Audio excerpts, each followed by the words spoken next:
On March 12th, 2016, the United States Navy established an elite school for the top 1% of posters. Its purpose was to teach the lost art of riffing and to ensure that the handful of men who graduated were among the most annoying in the world. Today, the Navy calls it Reply Guy Weapons School. The posters call it Chapo Trap House.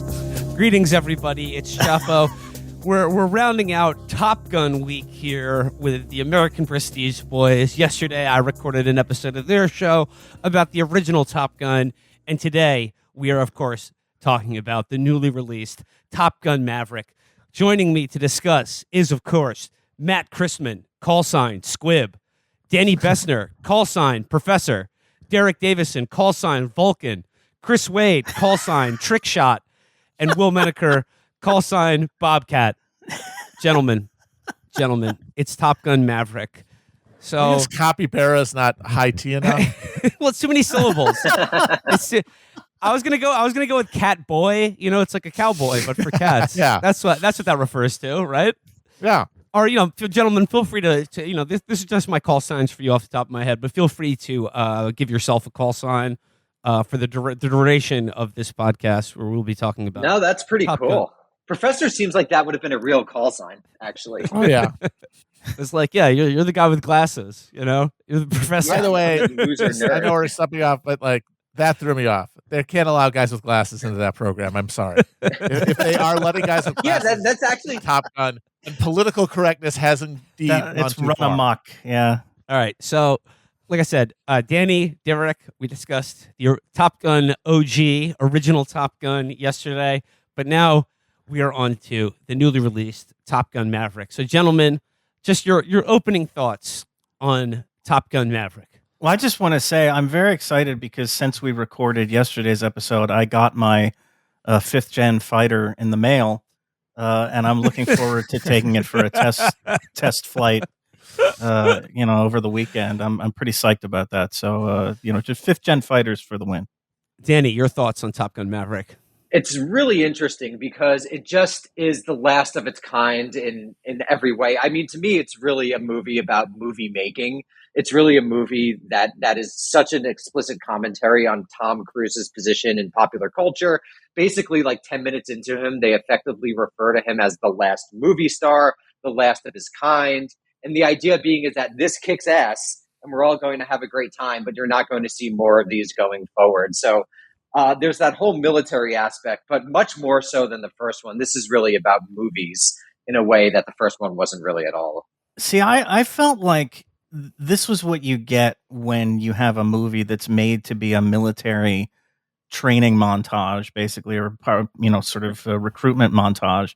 But you don't have Tony Scott directing and riding herd on it to make sure that it's like it's still focused on just like cool shit, like cool scenes of planes flying. It was this one got more into the weeds of like, oh, we could use the F-35, but maybe we should use the F-18, and it felt like much more military kind of, what you get when the military is sort of telling you what your script is, or what it wants to see in the script, and you're just sort of accepting it. There isn't the sort of the auteurist vision to like contrast with the mandated Department of Defense propaganda. It's just this smooth studio machine that is also just pure propaganda. So yeah, there's less. It doesn't have the grit. Specifically, it does not have the moisture, because the one big difference between these two films, as I've talked about before, is that Top Gun is a soaking wet movie in a tradition of late 80s, early 90s, like from 86 to 96 is like the wet decade in American Hollywood cinema, when every movie, everybody is just sweating their balls off, or they just got out of the water. There's just beads everywhere. And then we just got rid of it. No more. Everyone's dry as shit now.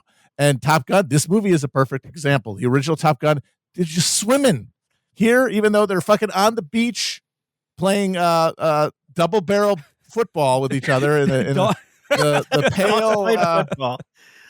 pale reflection of the original volleyball scene, everyone, maybe they got some baby oil on, but like just the beaded wetness And I think I associate that, maybe because I saw these movies at a crucial developmental stage. I associate that with, yes, some heart, some vision behind the camera, some blood that's pumping that isn't just, hey, join the Naval Air Academy or whatever the fuck. Oh, God. Join the Navy like The Simpsons. Ivat et Niage. And Biden, as I think you guys have mentioned before, is our driest president. So it's very much of the era in that regard. It's a very dry, it's a dry-ass era. Yeah, I just watched the original Top Gun yesterday for Danny and Derek's pod, and you're right, Matt. All the scenes of the dudes on the aircraft carrier, like looking at bogeys on the radar, are just pouring sweat like Patrick Ewing at the foul line. Yeah. They're just there. There's a guy chomping a big cigar. His whole head is bicked. It's all balded up, so you can see all the sweat glistening on his giant dome. And we even had it. We have a bald admiral in this movie. Ed Harris shows up for one scene. He's bald. Yeah, but he looks very dry. But he's very dry bald. Like they chalked it up. He looks like a skeleton. Ed Harris in the one scene he's in this movie looks like a skeleton. He looks like a skull. Yeah, he's getting He looks like Skullface from the Metal Gear Solid games.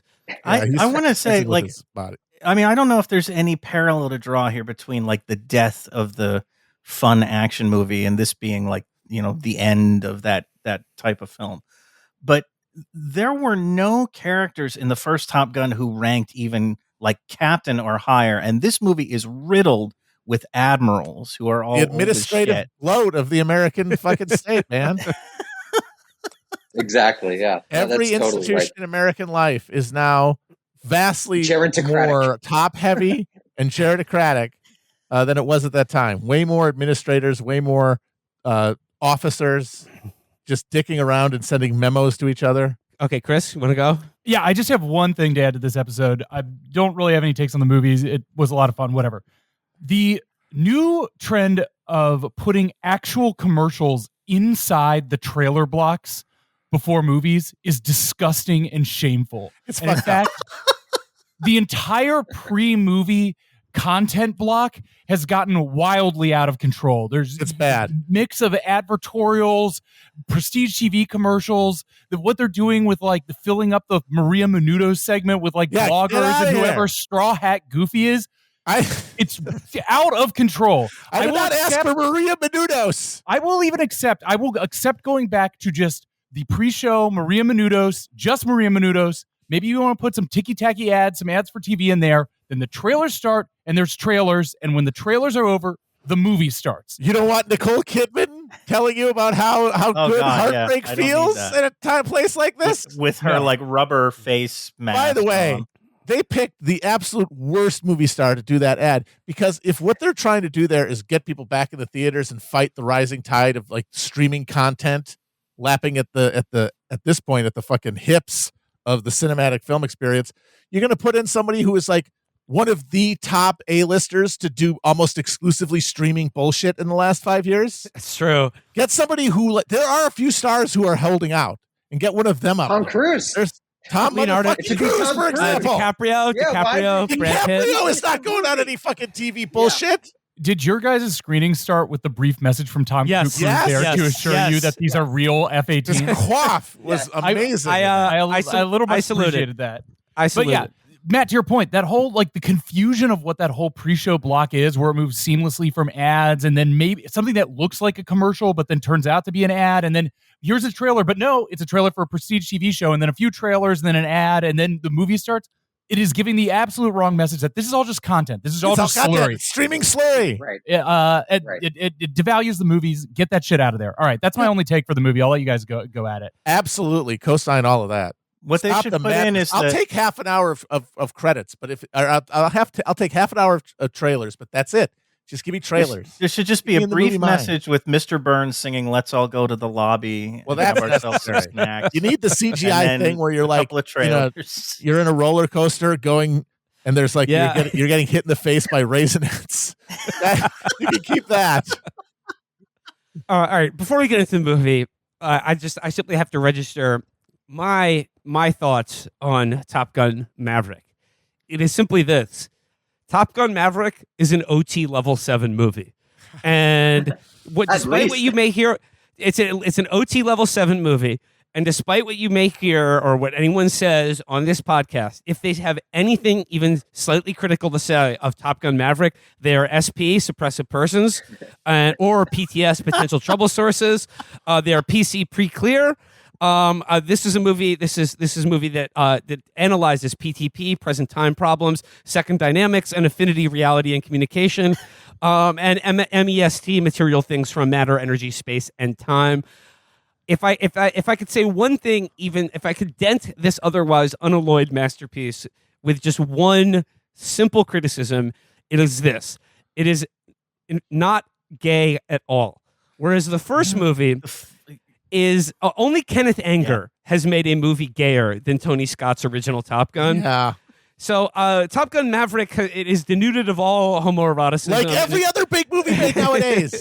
Yes. It's part of the fucking trend. Everything is drier in every sense. The passion has drained out of it. They don't fucking movies anymore. There is sort of they don't an have uncle. they don't have fucking movies anymore, and they don't have crackling sexual energy of any kind, suppressed, overt. It's all just been completely drained of anything other than like just that Marvel removed sarcasm. That's the only way you could anybody. You can view the like Goose Maverick relationship as a sort of uncle nephew storyline, which yes, absolutely helps. Yes, absolutely helps